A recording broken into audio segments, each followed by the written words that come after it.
안녕하세요. 예수비전설교회 안희한 목사입니다. 문재인 대통령이 공약을 많이 내세웠죠. 하나도 못 지켰어요. 그죠? 아니다, 하나는 지켰네요. 한 번도 경험해보지 못한 나라 만들겠다더니 진짜로 한 번도 경험해보지 못한 대한민국을 만들어버렸어요. 부채의 규모가 상상을 초월하죠. 헌법에 보장된 종교의 자유가 짓밟히고 있고요. 표현의 자유, 집회 결세 자유가 짓밟히고 있고요.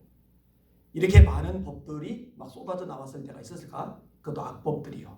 진짜로 한 번도 경험해보지 못한 그런 나라를 경험하고 있습니다. 근데 그 중에 또 하나가 뭐냐면요. 왜 이렇게 죽는 사람이 많아요? 끔찍하게 많습니다. 그것도 납득이 안 될 만한 죽음들이 굉장히 많아요. 첫째로 버닝썬 수사단 강남경찰서 강력반 이용준 형사가 낚시터에서 변사체로 발견됐죠. 피해자로 조사받는 사람이 아니라 조사하는 형사가 왜 죽었을까? 두 번째로 국무조정실 가상화폐 담당 정기준 경제조정실장이 의문사 당했죠. 셋째로 금융증권 범죄합동수사단 변창훈 검사가 투신 자살을 했어요. 희한하죠? 넷째로 기자회견 예고했던 금융투자협회 권용원 회장이 자택에서 숨진 채 발견됩니다. 아니, 기자회견을 하려던 사람이 왜 죽어요?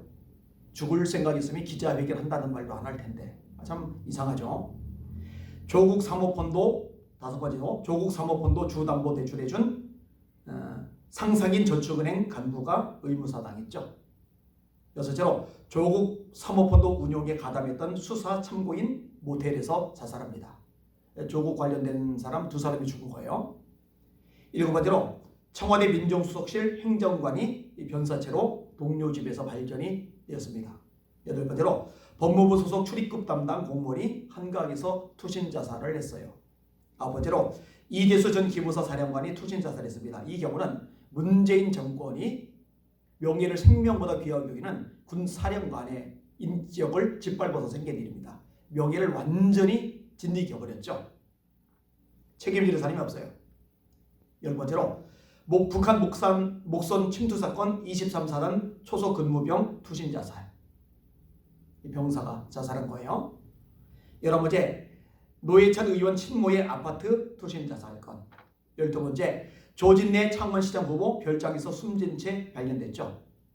13번째 정두원 전 의원 북악산에서 목맨 채 자살했습니다. 14번째 아마 가장 유명한 사건 중에 하나일 겁니다. 박원순 전 서울시장이 역시 자살을 했어요. 많은 사람이 자살당했다 이렇게 얘기를 하는데 정확하게 지금 알 길이 없죠. 15번째 정의연 위안부 쉼터 손모 소장 샤워기 줄로 목을 매서 자살을 합니다. 이때도 참 의혹이 많았죠. 16번째 정의연 윤미향 재판 담당 이모 부장판사 식당에서 식사 중 쓰러져서 의문사입니다. 조국 관련된 것도 2건, 윤미향 관련된 것도 2건 관련자들이 죽어나간 거예요. 17번째 옵티머스 펀드에 연루되어 수사받던 이낙연 대표실 부실장이 자살했죠. 18번째 LH 본부장 자살했어요. 지금 대한민국을 가장 떠들썩하게 하는 사건이 LH죠. 관련자들이 많죠. 그런데 제대로 검사가 안 들어가요. 그죠? 총리실에서 자체 조사하겠다 이러다가 국민의 여론이 너무 악화가 되니까 역풍이 너무 거세니까 이제서야 좀 조심을 하고 있는 상황입니다.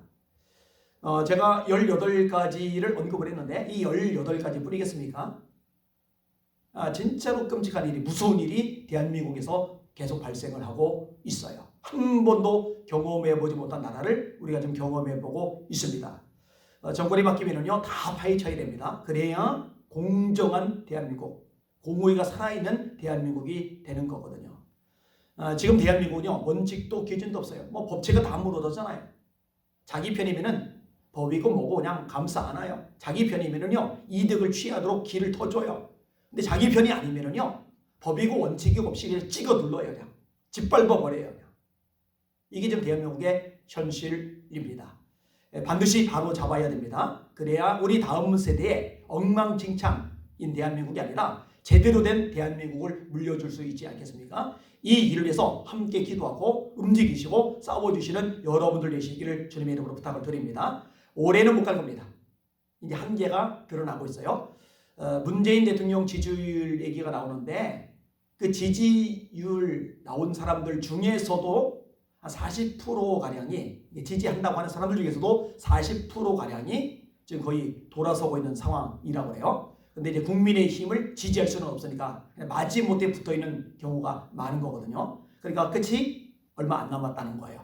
그리고 이제 제정신이면 보는 눈이 있으면은 합리적인 사고와 판단 능력이 있으면 끝까지 지지한다는 것은 불가능하죠. 나라를 이렇게 망가뜨리고 엉망진창 되게 했는데 어떻게 지지하겠습니까? 조금만 더 견디세요. 우울하지 말고 낙심하지 말고 주저앉거나 포기하지 말고 너무 자포자기하지 말고 조금만 더 버티시고 힘을 내주시기를 주님의 이름으로 부탁을 드립니다.